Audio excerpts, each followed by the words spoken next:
नमस्कार दोस्तों।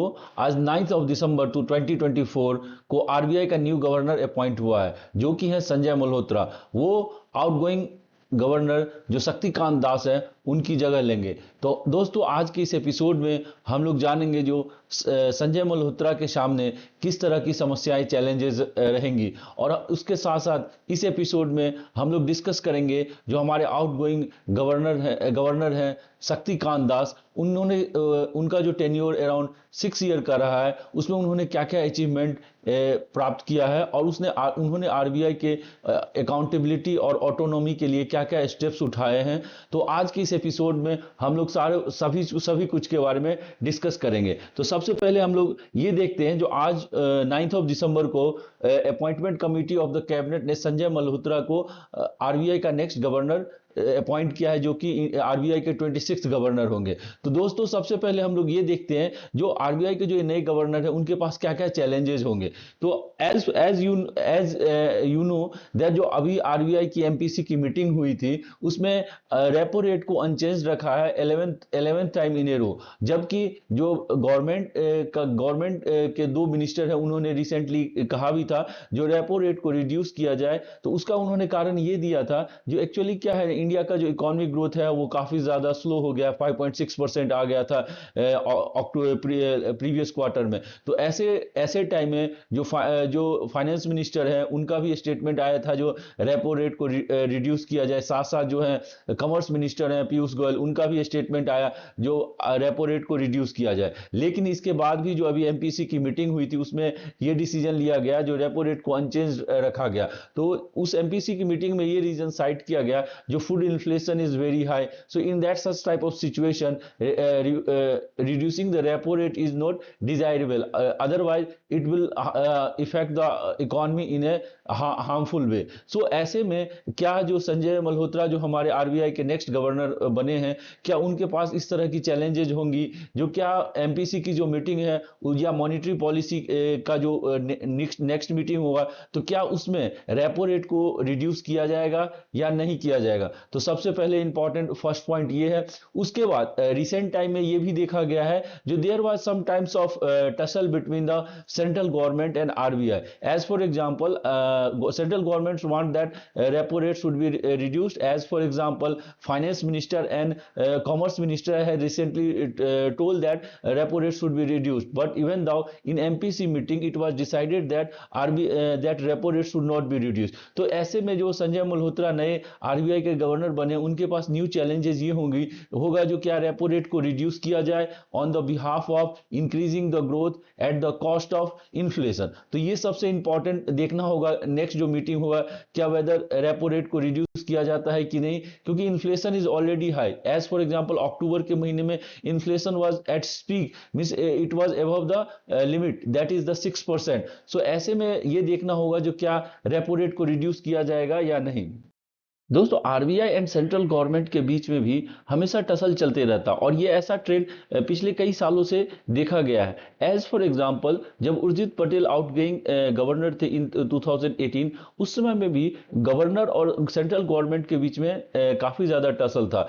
एक्चुअली उस टाइम में central government wants more money from the RBI in the form of dividend, but RBI was not ready for that one. That was the primary differences eight that time between the central government और and RBI.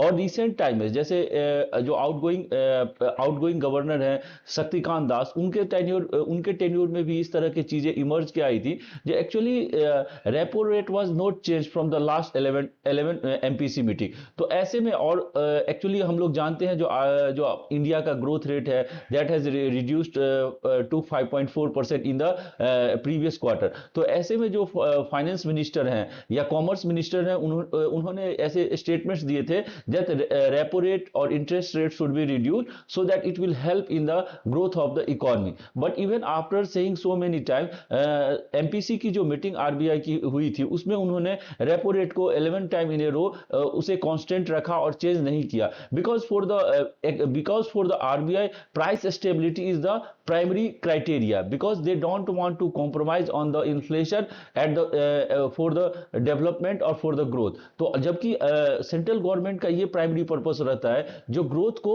Promote किया जाए। तो ऐसे में growth versus inflation को लेके RBI और central government के बीच में हमेशा खींचातानी चलती रहती है। तो ये प्राइमरी रीजन है जिसके कारण there is always tussle between RBI versus central government. तो दोस्तों अब हम लोग ये डिस्कस करेंगे जो शक्तिकांत दास है, जो अराउंड 6 ईयर आरबीआई के गवर्नर रहे, उनका क्या अचीवमेंट है। ये एक तरह से ये फेयरवेल है जो उन्होंने इतने सारे मार्वेलस जॉब्स किए थे कंट्री के डेवलपमेंट में। तो अभी उस चीज के बारे में हम लोग डिस्कस करेंगे।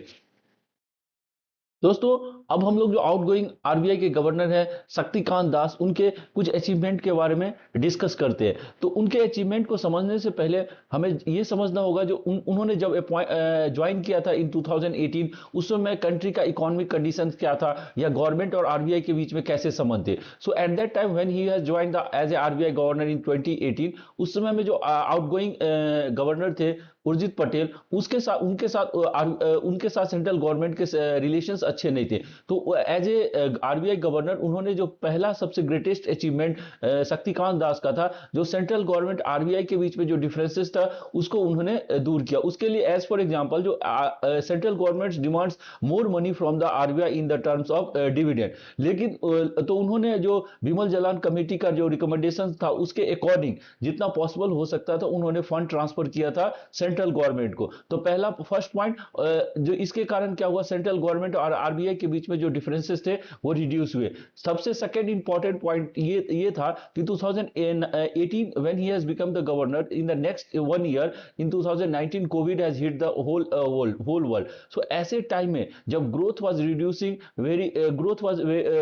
वेरी लो, उस समय में उन्होंने क्या किया, रेपो रेट को रिकॉर्ड 4% रिड्यूस करके 4% कर दिया ताकि कंट्री का इकोनॉमिक ग्रोथ को प्रमोट कर सके। तो ये उनका one of the reformatory decision था, जो ताकि ये हुआ जो इंडिया के इकोनॉमिक कंडीशंस जो कोविड के टाइम में काफी ज्यादा हिट हुआ था उसको ग्रोथ को प्रमोट किया जा सके। Second achievement, third achievement was that in the time of Russian Ukraine war, उस समय में ये हुआ था जो इन्फ्लेशन वाज वेरी हाई। सो ऐसे टाइम को सिचुएशन को when inflation was very high, तो शक्तिकांत दास ने बाय 40 बेसिस पॉइंट उन्होंने रेपो रेट को इंक्रीज किया था टू कंट्रोल द इन्फ्लेशन। तो उसके कारण उस समय उन्होंने ग्रोथ के बदले में इन्फ्लेशन कंट्रोल करने को ज्यादा प्रायोरिटी दिया था। तो इस तरह से दोस्तों हम लोग देख सकते हैं कि आरबीआई के जो आउटगोइंग गवर्नर है शक्तिकांत दास, उनके अचीवमेंट को इस तरह से हम लोग काउंट कर सकते हैं। जो सबसे पहले उन्होंने गवर्नमेंट और आरबीआई के बीच में जो डिफरेंसेस था उसको दूर किया। उसके बाद सेकंड उन्होंने जो इंपॉर्टेंट काम किया, जो रेपो रेट को रिड्यूस करके 4% किया था।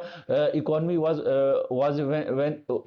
was when hit by the COVID. Third, when the Russian Ukraine was inflation was very high, so at that time through the help of MPC उन्होंने रेपो रेट को increase किया था ताकि inflation को कंट्रोल किया जाए। और इस तरह के ग्रेट अचीवमेंट के कारण उन्हें यूएस की जो एक मैगजीन है ग्लोबल फाइनेंस मैगजीन, उन्हें बेस्ट गवर्नर का अवार्ड दिया था in consecutive 2 year 2023 and as well as 2024। तो ऐसे में हम लोग देख सकते हैं कि जो आरबीआई के आउटगोइंग गवर्नर है शक्तिकांत दास, उन्होंने कंट्री के इकोनॉमिक वेलफेयर या कंट्री में प्राइस स्टेबिलिटी को इंप्रूव करने के लिए, आरबीआई के इंडिपेंडेंस और ऑटोनॉमी को मेंटेन करने के लिए काफी ज्यादा कमेंडेबल काम किया। और इसके लिए उनको हम लोग की तरफ से एक well wishes and thank you everyone for listening to this episode. Welcome.